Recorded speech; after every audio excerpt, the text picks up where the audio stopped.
Fl-isem tal-Missier u tal-Iben u tal-Spiritu Santu. Amen. Nitolbu.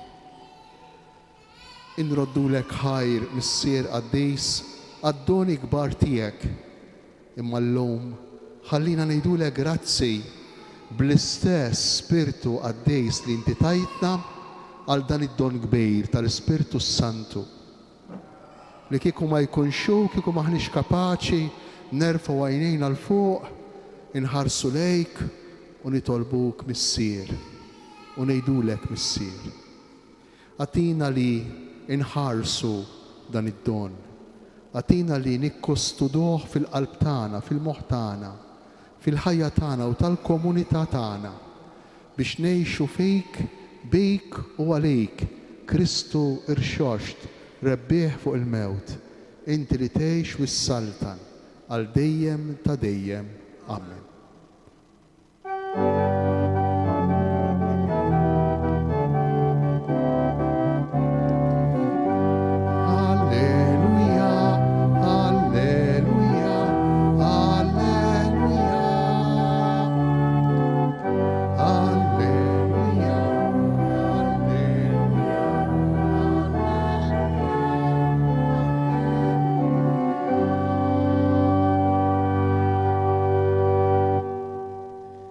Qari mill-Evanġelju skont San Ġwan.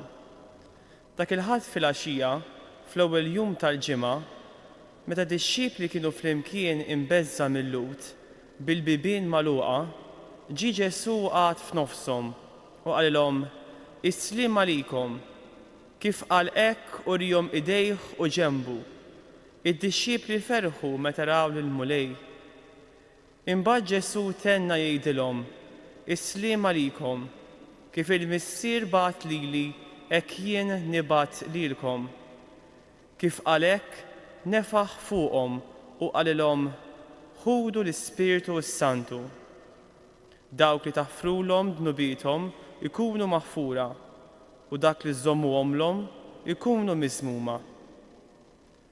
Il-kelma tal-mulej.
Mela blajnuna Talla wasalna għall-aħħar lezzju divina għal din is-sena. Bdejna fl-ewwel ħadd tal-Avvent u se nispiċċaw illum intemmu llum b'din il-festa, b'din is-sollenità kbira ta' Pentekoste, l-inżur tal-Ispirtu Santu fuq l-Apostli, fuq il-Knisja, fuqna, fuq kull wieħed u kull waħda minna. U interessanti ħafna l-Evanġelisti jirrakkontaw din il-ġrajja 3 darbiet. Għandna lil San Ġwan jirrakkontaha darbtejn u lil San Luqa jirrakkontaha darba. Imma jirrakkontawa din il-ġrajja b'mod verament differenti minn xulxejn. L-ewwel rakkont li nsibu ta' Pentekosta tafu fejn insibuh f'San Ġwan propju meta Ġesu qiegħed imut fuq is-salib. San Ġwan jgħidilna kif ħajl Ġesu għal kollox mitmu, imbagħad għajja tajta kbira u qal u ta' l-Ispirtu tiegħu rat ruħu, rat l-Ispirtu tiegħu, ta' l-Ispirtu tiegħu fuq dawk li kien hemm taħtu. Mela aktar milli Ġesu imut fuq is-salib, San Ġwan jippreżentalna lil Ġesu jitfa' l-enerġija ta' ħajtu, jitfa' l-ħajja tiegħu dak li lilu kien iżommu fil-ħajja umana jitfgħu fuq id-dinja. Jarmih fuq id-dinja. Ixerdu fuq id-dinja, fuq dawk li kien hemm taħtu. Dan huwa l-ewwel rakkont li għandna tal-Pentekoste fil-Vanġelu ta' San Ġwan. Imbagħad it-tieni rakkont li nsibu fil-Vanġelu ta' San Ġwan hu proprju dak li smajna il-lejla, dak li għadna kif smajna l-ewwel jum tal-ġimgħa fil-għaxija meta Ġesu iqum mill-imwiet il-ħadd tal-qawmien il-ħadd tal-għid, Ġesu jidher f'nofs l-Apostli jidħol waqt li huma kienu bil-bibien magħluqa imbeżża mill-lut u jgħidilhom ħudu l-Ispirtu Santu. Is-silta li se nirriflettu fuqha il-lejla. Però għandna rakkonti ieħor importanti li ma nistgħux inħalluh barra tal-Pentekoste. Kif jiddeskrivih San Luqa fl-Atti tal-Apostli dak li min parteċipa l-Ewkaristija llum smajna fl-ewwel qari. 50 jum wara lejt kien jum Pentekoste jgħidilna San Luqa, id-dixxipli kienu kollha miġburejn flimkien u jidru dawk is-sinjali, kollhom dawk is-sinjali hekk qawwija. Riħ qawwi jgħidilna l-Atti tal-Apostli, ilsna qishom tan-nar, ħoss qisu bħal ta' riħ qawwi, ilsna qishom tan-nar joqogħdu fuq id-dixxipli, fuq kull wieħed u kull waħda mid-dixxipli li kien hemm f'dan il-post u dawn jimtlew bl-Ispirtu Santu, jgħidilna San Luqa, u joħorġu il-barra ibbuttati minn din il-qawwa tar-riħ minn dawn l-ilsna tan-nar ixandru lil Ġesu irxoxt. Allura tgħiduli, meta seħħ tassew Pentekoste? Meta niżel tassew Ġesu l-Ispirtu Santu fuq l-Apostli? Meta ġrat din il-ġrajja? Għaliex għandna 3 rakkonti u t-tlieta li huma jikkollokaw din il-ġrajja jekk mhux f'post differenti imma almenu fi żmien differenti. Għax jista' jkun illi ir-rakkont li ħan irriflettu fuqu il-lejla Ġesu illi jidħol bil-bibien magħluqa u r-rakkont li jirrakkontalna San Luqa fl-ewwel qari li smajna llum fl-Atti tal-Apostli jista' jkun li ġraw fl-istess post, fil-post taċ-ċenaklu. Imma żgur ma ġrawx fl-istess ħin għax Ġesu jirrakkontalna, San Ġwan jirrakkontalna li Ġesu jagħti l-Ispirtu tiegħu minn fuq is-salib fil-mewt tiegħu waqt li l-Atti tal-Apostli jirrakkontawlna l-inżul tal-Ispirtu Santu 50 jum wara. Ma ġrawx fl-istess post għaliex għax fuq il-Kalvarju Ġesu jagħti l-Ispirtu tiegħu hekk kif imut u San Ġwan f'dan il-kapitlu, kapitlu 21, kif ukoll San Luqa jirrakkontawlna post differenti. Iridu nifhmu ħaġa importanti. L-Evanġelisti jirrakkontaw b'mod differenti verità. Verità li tmiss lil kull bniedem, il-verità li min x'inhi. Il-verità hi li l-Ispirtu ta' Ġesu ġie fuqi, ġie fuqek, qiegħed fuq kull wieħed u kull waħda minna. U l-Ispirtu tal-ima Ġesu, l-Ispirtu ta' Ġesu irxoxt. l-ispirtu ta' Ġesu imqajjem mill-imwiet. Allura, għalfejn jirrakkontaw b'modi differenti? Għalfejn għandna 3 rakkonti li mhumiex l-istess ta' din il-ġrajja? Sempliċi immens. L-Ispirtu Santu niżel fuqna, l-Ispirtu Santu seta' jiġi fuqna minħabba li Ġesu irxoxta mill-mewt. Minħabba li Ġesu qam. Mal-mument tal-qawmien jiġru 3 esperjenzi li almenu aħna stajna b'xi mod nifmu fil-ħajja ta' Ġesu u fil-ħajja tagħna, fil-ħajja tad-dixxipli li ma kienu. L-ewwel esperjenza Ġesu jirxoxta, Ġesu iqum, Ġesu imur għand il-missier, aħna nistennew 40 jum biex niċċelebraw l-absi, niċċelebraw it-tluħ tiegħu fis-sema, imma huma 3 esperjenzi tal-istess ġrajja, Ġesu iqum mill-mewt, Ġesu imur għand il-missier u Ġesu jibatilna l-Ispirtu tiegħu. Marbutejn kollha kemm huma dawn it-3 esperjenzi mal-mument tal-qawmien. Tgħidu li mera għalfejn diġà fuq is-salib niltaqgħu ma' Ġesu li jagħti l-Ispirtu tiegħu. Ma ninsewx li San Ġwan qiegħed jirrakkonta l-ġrajja tal-passjoni, importanti li żommuha f'rasna, meta diġà jaf x'ġara wara li Ġesu miet. Meta diġà jagħmel l-esperjenza San Ġwan ta' Ġesu irxuxtat, Ġesu imqajjem. Kien proprju għalhekk li diġà fir-rakkont tal-passjoni għandna minn suġejn elementi, għandna provi elementi ċari ta' Ġesu irxuxtat, ta' Ġesu imqajjem. Fosthom din il-verità li Ġesu jibat l-Ispirtu tiegħu, jagħti l-Ispirtu tiegħu ħalli l-Ispirtu tiegħu ħaj fid-dinja propju fil-mewt tiegħu. Ma ninsewx li il-glorifikazzjoni, l-ola, il-quċċata tal-ħajja ta' Ġesu skont San Ġwan hija Ġesu fuq is-salib. Tant illi il-ġrajja tal-passjoni San Ġwan nisejħilha il-ktieb tal-glorja, il-glorifikazzjoni ta' Ġesu isseħħ fuq is-salib. Però dawn it-3 rakkonti jenuna nifhmu iktar xiġifieri xi fisser għalina li tirċievi l-Ispirtu Santu. Ħanibdew bil-mod nimxu mas-silta li għadna kif smajna. Dak il-ħadd fil-għaxija, mela kien il-ħadd tal-għid, il-ħadd, il-kelma ħadd ħadd tfisser numru 1, wieħed u ħadd, il-ħadd jiġu minn xulxejn huma l-istess kelma, imma fil-għaxija kien dak il-jum li Ġesu fih jirbaħ il-mewt, jirxoxta. Dak il-ħadd fil-għaxija u jerġa' jirrepeti li kien l-ewwel jum tal-ġimgħa. Għaliex jirrepeti San Ġwan?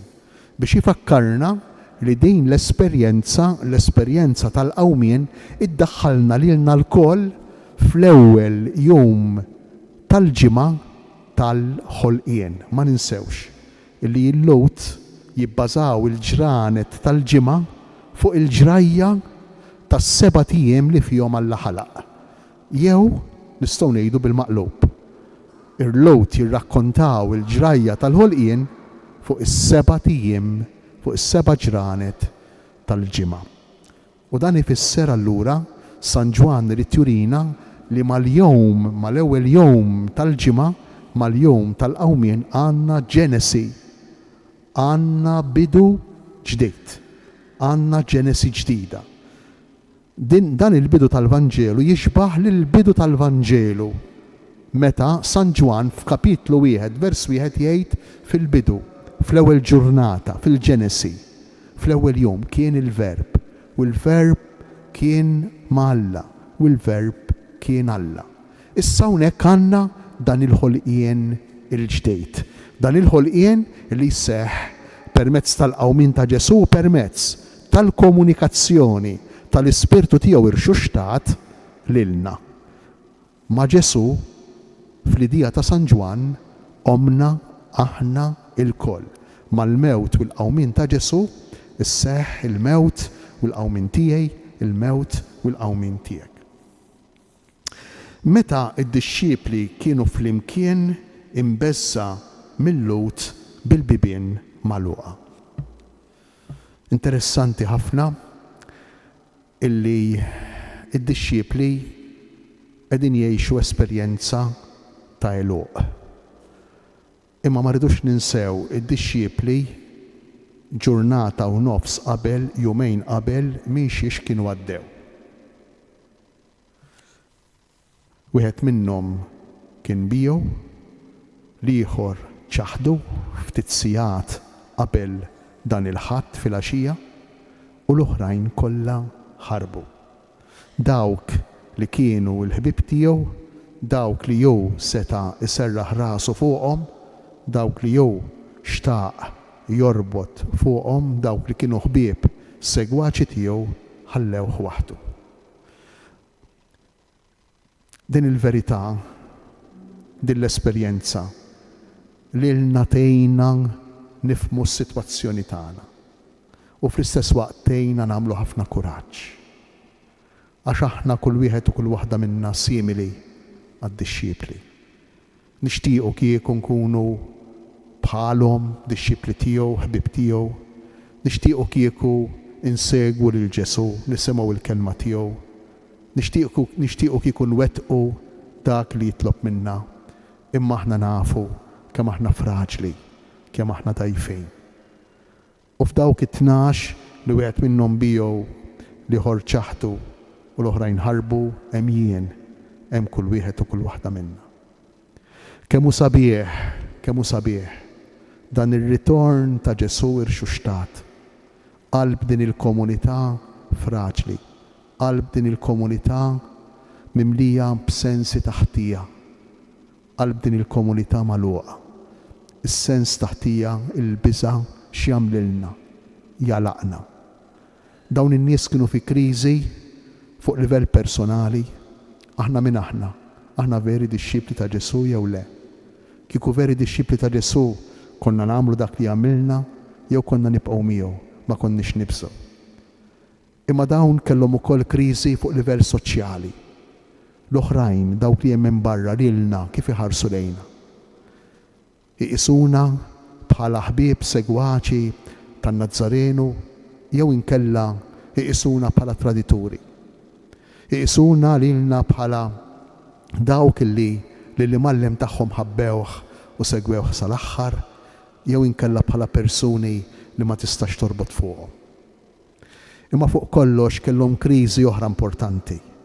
Mhux biss kriżi personali, mhux biss kriżi soċjali, imma kellhom kriżi, kienu għaddejjin minn kriżi ta' relazzjoni mal-persuna ta' Ġesu, mal-istess persuna ta' Ġesu. Għalkemm dawn kienu semgħuh jgħid li kellu jqom. Għalkemm dawn għexu 103 snin. Żgur li l-kol kemm huma kienu qegħdin jgħixu l-pejs, it-toqol ta' tradiment, it-toqol tal-abbandon, it-toqol tat-telqa. Żgur li kienu qegħdin jgħixu r-rimors ta' xi fisser tabbanduna titlaq persuna meta għandha bżonnok. Fl-istess waqt għaddejjin dawn il-ħsibijiet, dawn is-sentimenti minn qalbhom, minn moħħhom f'kuntest ta' biża' mill-lowt li jridu jeqirduhom.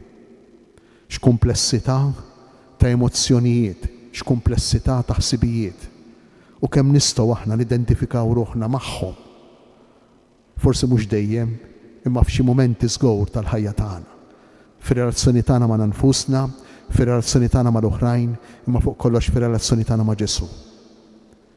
U Ġesu propju f'dan il-mument, f'din is-sitwazzjoni, f'dan il-kuntest, Ġesu jidħol u joqgħod f'nofsu. Kemm sabiħ. Ġesu jiġi f'nofsu. Mhux huma jitolbu għalih biex jiġi, mhux huma jfittxuh, anki jekk għaddej minn mument daqshekk kiebes, daqshekk diffiċli, imma hu jiġi f'nofsu. Interessanti. Huma li kienu bil-bibien magħluqa. Għax dan kollu, dan il-guilt feeling, dan is-sens ta' diżorjentament personali, din il-fixla fl-identità tagħhom, reazzjoni waħda jkollha li tingħalaq f'kien nifsek. Min jaf x'kienu jgħidu bejniethom, min jaf x'għadda minn rashom, mill-emozzjonijiet tagħhom. F'dan l-eluq jiġi Ġesu u joqgħod ġo nofsu. U x'jgħidilhom Ġesu? Isliem għalikom. Kemm sabiħa. Din il-preżenza ta' Ġesu, l-ewwel preżenza tiegħu lilhom il-koll wara li jirxoxta. Preżenza rikonċiljattiva. Preżenza li tirrestawra, preżenza li terġa' tagħmel il-paċi ma' dawn id-dixxiepli. Imma din il-paċi mhix sempliċement paċi bħalli kieku nuqqas ta' ġlied, bħalli kieku nirranġaw, insewwu il-ħsara li saret le. Imma l-kelma xalom, il-kelma użata jwis aktar qawwija. Din il-kelma jwis iktar profonda, xalom. Xi tfisser xalom? Hija l-awguri li Ġesu jagħmel ta' kull ma hu sabiħ, ta' kull ma hu tajjeb, ta' kull ma hu veru, tal-esperjenzi, l-ogħla esperjenzi ta' ferħ, ta' għena li d-dixxiepli jista' jkollhom. Huwa l-awguri tal-milja. Din tfisser il-kelma xalom, sliem. Aħna ħafna drabi din norbtuha sempliċement man nuqqas ta' gwerra, man nuqqas ta' konflitti, man nuqqas u xek ta' disgwejt, meta jkollna xi nuqqas ta' ftehim bejnietna. Le, din il-kelma xalom ludija tfisser l-awgurju tal-isbaħ l-ogħla l-aqwa affarijiet li persuna tista' tixtieq lil persuna oħra. Bir-raġuni għamilha Ġesu. Ippruvaw immaġinaw x'setgħu ħassew dawn id-dixxiepli, x'inħoss jien. Meta jien inweġġa' lil xi ħadd, meta jien neħodha kontra xi ħadd, imbagħad dan narah, x'nistenna? Mhux li jagħmel għalija, mhux li jirrabbja miegħi, mhux li jipprova jiġġustifika, mhux li jipprova b'xi mod jgħidli u jwissini biex darb'oħra ma nerġax nagħmilha. Imma Ġesu jitfaċċa qudiemhom b'din l-imħabba infinita, b'din il-miżerikordja, b'din il-qalb miftuħa li turi biss serenità, turi biss ġenerożità, tagħti biss ħniena, tagħti biss maħfra. U bir-raġun Ġesu kif qalek jurihom idejh u ġenbu. Għaliex jurihom idejh u ġenbu Ġesu? X'kien għadu kemm għamel bidejh Ġesu? L-aħħar ħaġa li kien għamel bidejh kien illi ħallihom jissamru mas-salib. Ftit qabel Ġesu bidejh kien ħasel riġlejn id-dixxiepli. Ftit qabel, iktar qabel, Ġesu bidejh kien għamel il-ġejt. Bidejh Ġesu kien ħabb. Ġesu bidejh kien fejjaq il-morda, kien qajjem il-mejtejn. Ġesu bidejh kien ħalla lil qalbu toħroġ, tesprimi ruħha, tintwera bil-ħnina u bl-imħabba tiegħu. X'kien għamel Ġesu b'riġlejh?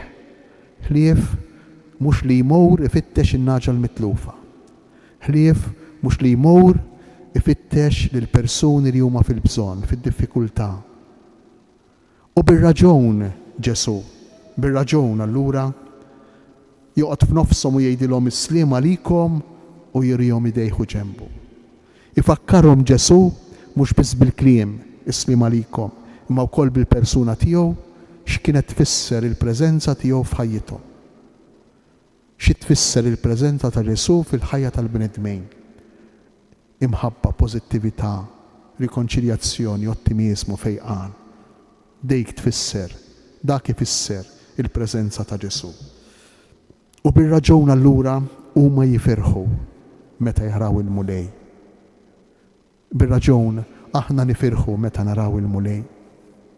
Din il-preżenza ta' Ġesu il jurina idejh, riġlejh, ġenbu il-kustat tiegħu, narawha kull darba li aħna nħarsu lejn il-kurċifiss. Narawha kull darba li aħna nħarsu lejn is-salib, lejn Ġesu msallab. Ġesu imsallab huwa l-prova ħajja, huwa t-tifkira ħajja, huwa simbolu, sinjal ħaj tal-imħabba mhux li darba Alla kellu għalina, imma tal-imħabba kontinwa, tal-imħabba preżenti, tal-imħabba tal-lum, tal-imħabba ta' għada li Alla għandu għal kull wieħed u kull waħda minna. Allura bir-raġun aħna nifirħu. Meta nħossuna fi preżenza bħal dejn li tatina biss kuraġġ, li tikkomunikalna biss pożittività, li tatina biss ħniena u maħfra, aħna ma nistgħux bħala reazzjoni ma nħossux il-ferħ, ma nħossux lena fil-qalb tagħna, il-paċi tal-qalb, ma ninsewx illi fil-fond tal-fond ta' qalbna aħna nitniedu Kif jgħid San Pawl fl-ittra lir-Rumani smajni jgħid l-bieraħ min kien hawn għall-verja tal-Eid, għall-verja ta' Pentekosti. Aħna nitnedu fina nfusna għas-salvazzjoni ta' ġisimna. Aħna nqumu minn filgħodu ngħidu għajma, il-ħin kollu toħroġ matul il-ġurnata. Xi fisser dan? Ifisser li aħna maħniex kompluti bħala bnedmejn. Ifisser li għandna bżonn tal-pjanezza, għandna bżonn tal-milja. U dejn nistgħu niksbuha biss meta aħna niltaqgħu ma' Ġesu, meta aħna nħallu lil Ġesu jagħtina l-Ispirtu tiegħu kif jagħmel mad-dixxipli. U dan hu l-ferħ li jġarbu d-dixxipli. Kieku jkollna nduru għar-rakkont ta' Salluqa, ir-rakkont tal-Atti tal-Apostli, insibu l-istess effetti, l-istess konsegwenzi tal-għotja tal-Ispirtu Santu fuq id-dixxipli. Anki hawn id-dixxipli jimtlew bil-qawwa, jimtlew bl-enerġija, jimtlew bis-saħħa, jimtlew bil-pożittività, huma li kienu magħluqa u jibżgħu mill-Lut. Imbagħad Ġesu tenna jgħidilhom, darba mhux biżżejjed, tenna jgħidilhom. U meta fil-Vanġelu ta' San Ġwan għandna duplikazzjonijiet, jerġa' jgħidilhom, San Ġwan irid jagħtina enfasi, San Ġwan irid jagħti importanza lil dak li qiegħed jgħid. Verament tislim għalikom, verament tislim għalikom. U jkompli Ġesu, kif il-missier bat lili, hekk jien nibat lilkom. Kif għalhekk nefaħ fuqhom u qallhom ħudu l-Ispirtu Santu. Kemm qawwija din l-esperjenza. Kif batu l-missier lil Ġesu? Il-missier lil Ġesu batu f'nofshom bidejh mitquba, b'riġlejh mitquba u b'ġenbu miftuħ. Il-missier bat lil Ġesu bħala sinjal simbolu tal-imħabba tiegħu. Il-missier bat lil Ġesu espressjoni li tmissa bidejk, li tara b'għajnejk, li tħossa tal-imħabba ta' Alla. Hekk batu il-missier lil Ġesu. Hekk batu biex aħna nħossu din l-imħabba kbira li għandu għalina. U din l-imħabba hija l-Ispirtu Santu.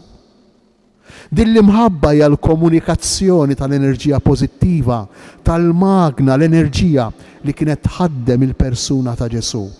Iċ-ċirkolazzjoni tal-enerġija fit-Trinità, din l-imħabba hija l-Ispirtu Santu. L-Ispirtu Santu mhux maġija. L-Ispirtu Santu mhux fantasija. Imma din l-enerġija li meta aħna nħarsu lejn il-kurċifiss, meta aħna nagħmlu esperjenza tal-Ewkaristija, u nindunaw li Alla tanti ħobna li jagħti lilu nnifsu ġismu demmu għalina l-ħin kollu.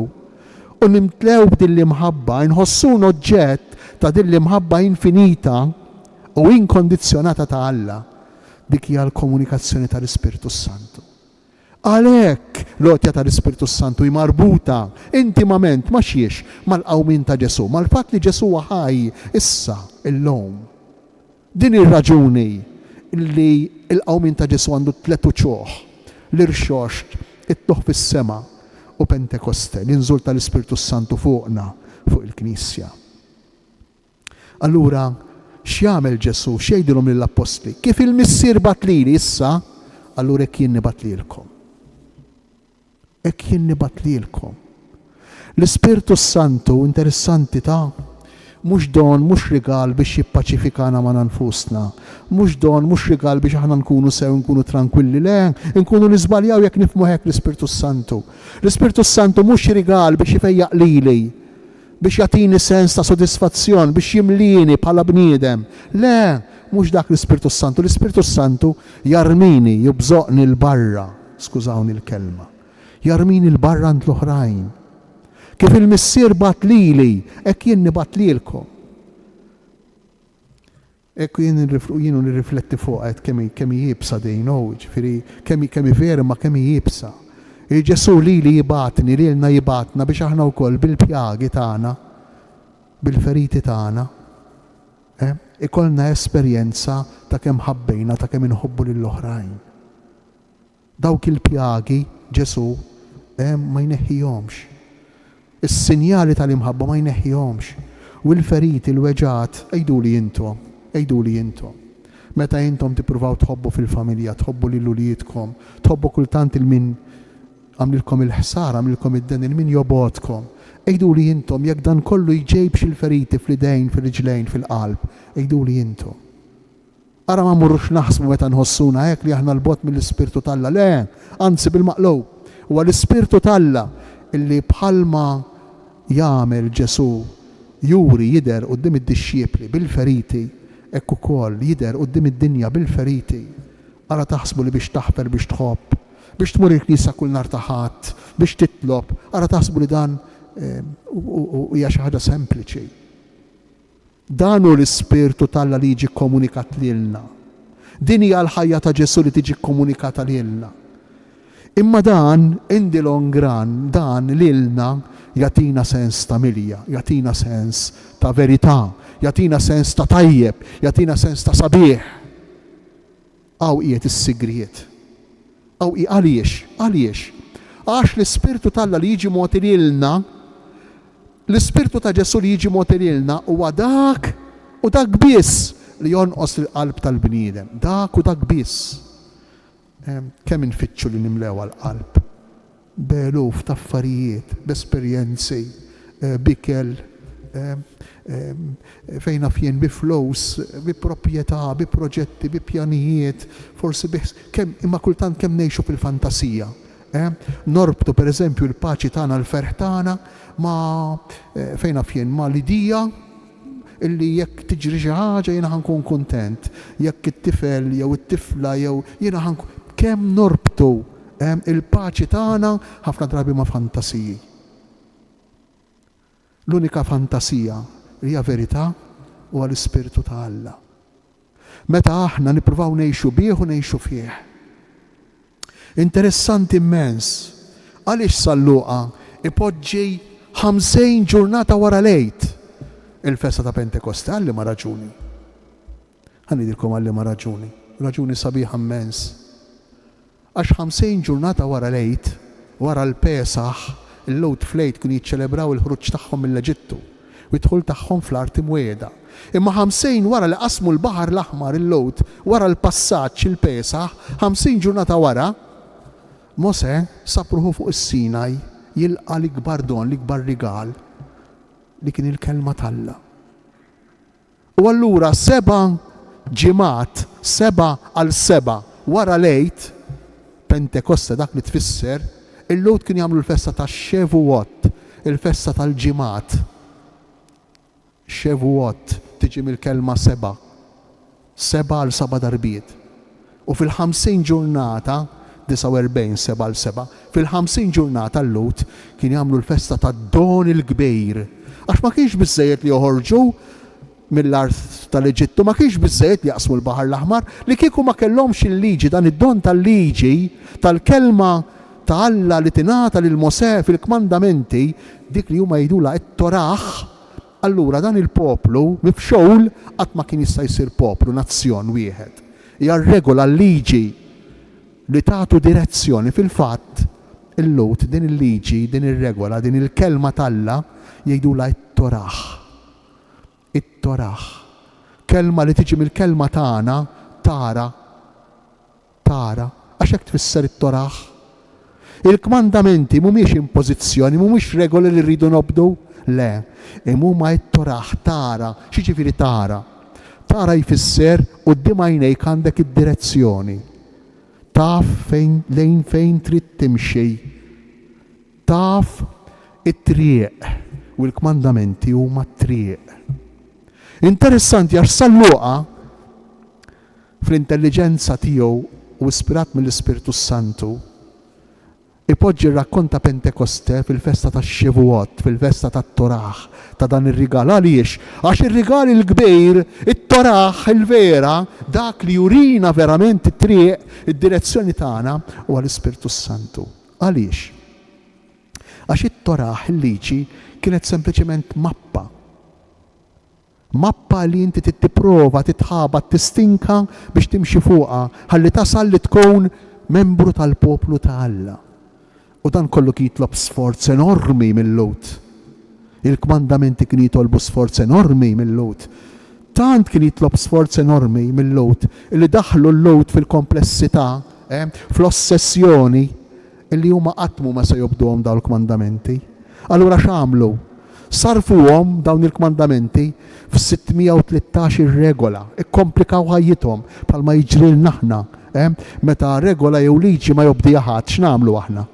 Inżidu fuqha, ħalli nkomplu nżidu liġijiet ħalli ma jobdihom ħadd. Hekk jiġri, hekk nagħmlu. U dawn hekk għamlu l-Lut. Komplew jikkomplikaw ħajjithom 613 regola.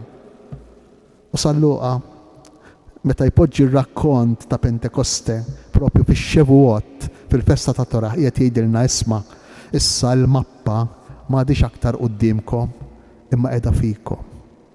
L-Ispirtu Santu qiegħed fikom. U jseħħ dak li qalu l-profeta Eżekiel, Ġeremija, natikom qalb ġdida. Inqiegħed fikom ruħ ġdida. Il-kmandamenti ma tfittxuhomx iktar il-barra minnkom, ma tippruvawx tistinkaw u titħabtu biex tilħquhom le, imma l-kelma tal-Alla tkun fikom. Dan hu l-Ispirtu Santu illi jagħtina Ġesu, li jibatilna Ġesu. Tant illi u xek jidher forma ta' ilsna l-Ispirtu Santu. Għaliex jidher forma ta' ilsna? Fuq l-irjows tal-Apostli. Għaliex għax l-ilsien jesprimi dak li hemm fil-moħħ u fil-qalb.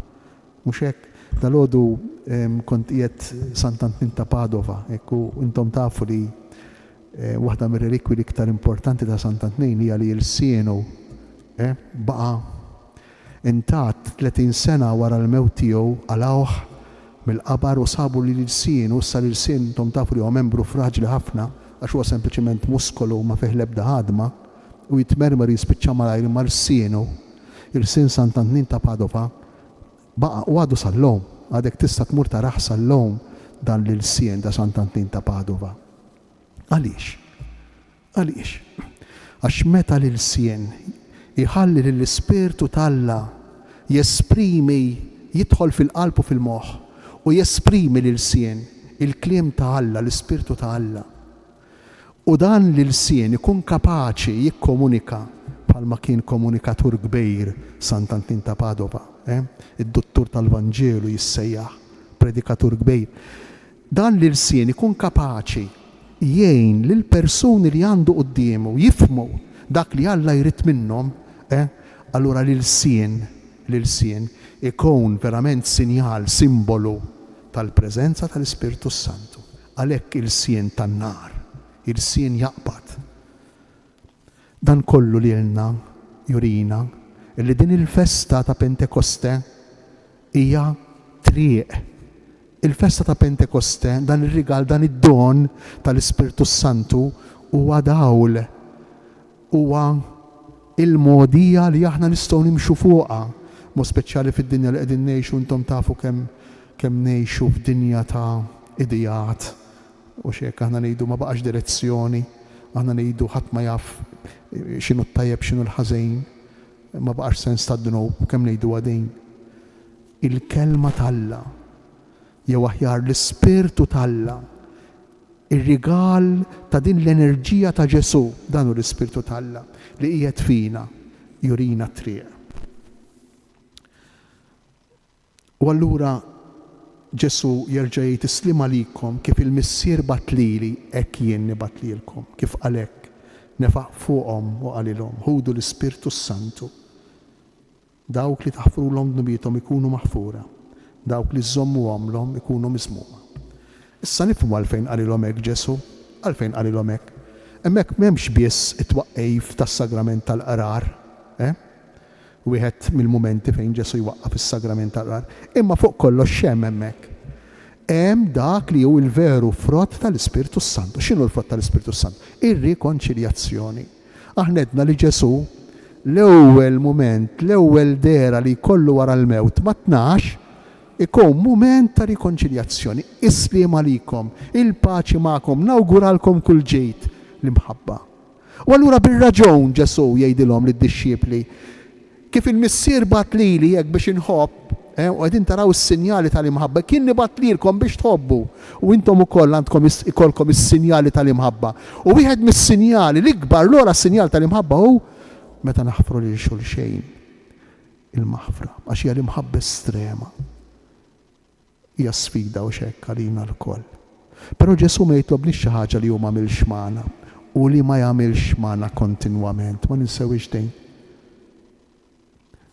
Pentekoste l-ewwel qabel kollox hija il-konsapevolezza, l-awareness li nindunaw li l-Ispirtu tal-Alla ġie fija, jien li jien fraġli, jien li m'iniex kapaċi, jien li jien midneb, jien li jien traditur ta' Ġesu, jien li jien egoista, jien li naħseb għal rasi. L-Ispirtu Santu ġie fuqi.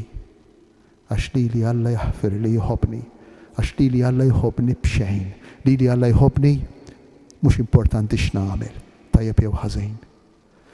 Meta nagħmel din l-esperjenza ifisser li qed nirċievi l-Ispirtu ta' Alla. U bħala konsegwenza allura bir-raġun dawk li taħfrulhom dnubietom ikunu maħfura, dawk li żommuhomlhom ikunu mismuma. Jalla din il-kelma tal-lum illi mi xajr kontinwità mal-ġurnata li jexna li fija ċelebrajna l-Ewkaristija, mi xajr konferma għotja oħra minnaħa ta' Alla permezz tal-kelma, tal-Ispirtu Qaddis tiegħu. Jalla din il-kelma takkumpanjana matul is-sajf li ser nibdew jekk Alla jrid. Matul iż-żmien li issa ser nieqfu mis-smieħ ta' din il-kelma sabiħa. Jekk ma ninsewx, jekk jiena għamilt qatt ta' obbedjenza biex bdejna din il-lezzju divina nhar ta' ħadd filgħaxija. Dan huwa l-att ta' obbedjenza li għamilt għal Papa Franġisku meta kien hawnhekk fit-2 ta' April ta' 3 snin ilu, sentejn ilu, meta kien hawnhekk. Għaliex? Għax Papa Franġisku kien qalilna illi l-ferħ tal-Knisja huwa x-xandir tal-kelma tal-Alla, propju minn hawnhekk. Il-ferħ tal-Knisja huwa x-xandir tal-kelma tal-Alla. U fil-kollokju personali li kelli miegħu fil-karozza jienu sejjer minn ħdejn l-Arkadja sax-xatt qedlu santità. Qed dak li jettilna ta' pinu se nibqgħu ngħixuh permezz ta' lezzju divina li nagħmlu kull nhar ta' ħadd. Hekk jalla l-eluq ta' din is-serja ta' lezzju divina ma tkunx it-tmiem ta' kif nisimgħu l-kelma tal-Alla anki kull wieħed u kull waħda minna fil-parroċċja tiegħu, forsi waħdu fil-grupp tiegħu, imma timlina bil-qawwa bl-enerġija. Jalla l-Ispirtu tal-Alla li jirċevejna llum f'Pentekoste li jagħlaq dan iż-żmien tal-għid jimlina bil-qawwa u bil-kuraġġ. Din it-triq li mhix qiegħda qudiemna, mhix qiegħda warajna, imma qiegħda fina, nippruvaw nimxu fuqha, ngħixuha. Il-blandun se nneħħuh. Il-blandun huwa simbolu sinjal tal-preżenza ta' Ġesu. Inneħħuh wara l-għid. Għaliex? Għax Ġesu sparixxa le, imma hemm l-Ispirtu Santu fil-Knisja, għax hemm l-Ispirtu tal-Alla fil-qalb ta' kull wieħed u kull waħda minna, fil-familji tagħna, fil-komunitajiet tagħna.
Issa nqomu bil-wieqfa jew nkunu konxji li fil-qalb ta' kull wieħed u kull waħda minnhom l-Ispirtu ta' Ġesu li permezz tiegħu aħna nistgħu inħossu lilna nfusna u nissejħu wlied għax hu kien liben per eċċellenza.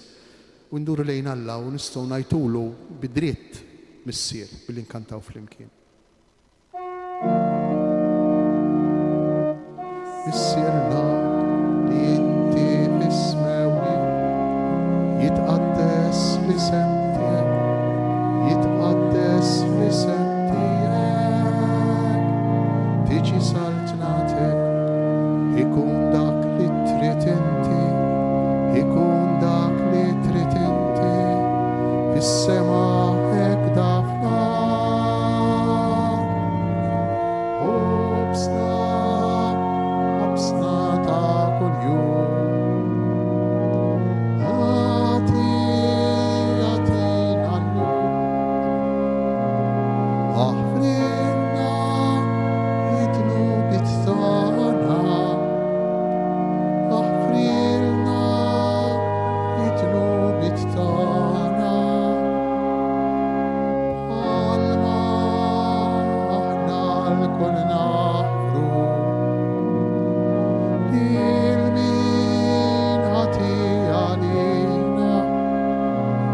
iddaħħalniex fl-ebda tiġrieħi, jisteħlisna minn kull deni,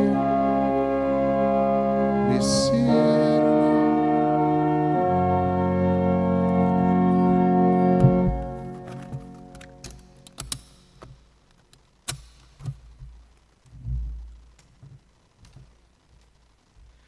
Il-mulej ma'kom, iberikkom, iħariskom alla lista kollox. Il-missier, l-Iben u l-Ispirtu Santu. Amen. Morru u għejxu fil-paċi ta' Kristu.